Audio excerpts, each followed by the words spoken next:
Hey, everybody.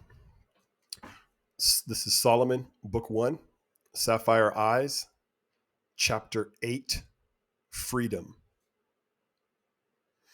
Meshan was crumbling. Surely his skin was no more skin but ice and would begin cracking and chipping soon. He walked slowly, using feet and hands to be his eyes. Even in his numb, frozen delirium, he was still able to discern that his end was near.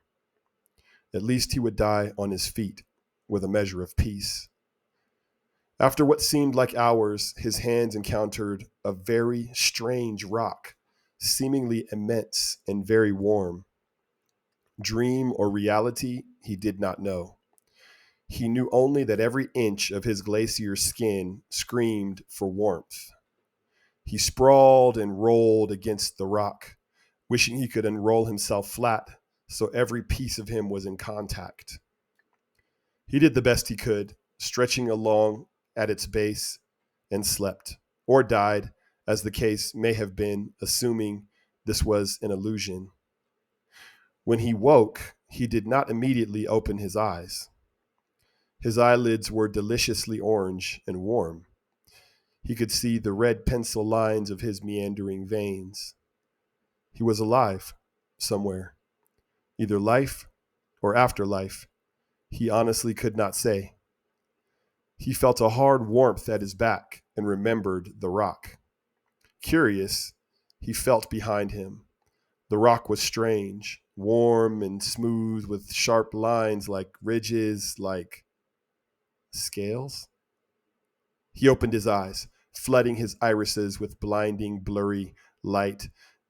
As soon as things were in focus, he saw the twin blue sapphires piercing him, and the black scaled snout almost close enough to touch. The purple tongue flicked its displeasure. It seems I cannot be rid of man, even on my deathbed, said the dragon in a low, guttural voice, a tired voice, almost a sigh. Meshan blinked, scrambling away from the dragon's side where he'd been back spooning. The dragon's head sank to the ground, chasing plumes of dust and sand into the air. To eat you would have done nothing for me, half snack, she rumbled, answering his unasked question. You killed my people, Meshan sputtered, the emotions of the previous day flooding into his heart. You broke the treaty, spat the dragon, head rising in defiance for only a moment, then thumping back to earth. Your treacherous race reaped exactly what was promised, she grumbled. We dragon folk don't break our promises. That is for man.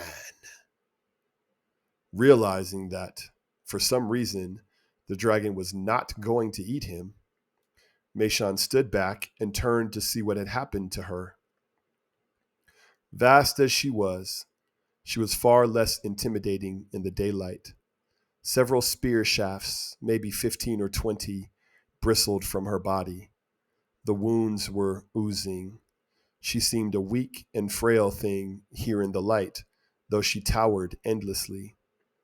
Stripped of her mysterious cloak of night, pitifully naked. Meshan, soft-headed as he was, suddenly felt grief for the dragon, mingling with his grief for his people. He did not know how to hold the two together without one becoming hate. Then the miracle happened. Meshan remembered. He was free. He did not have to hate, and so he chose not to.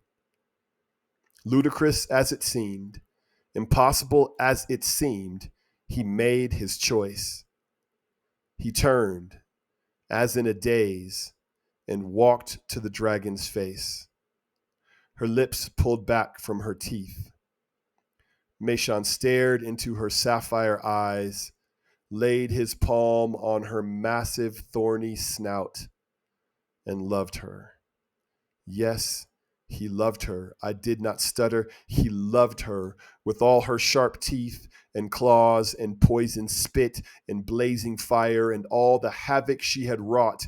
He loved her, for he saw now not only her, but her handler.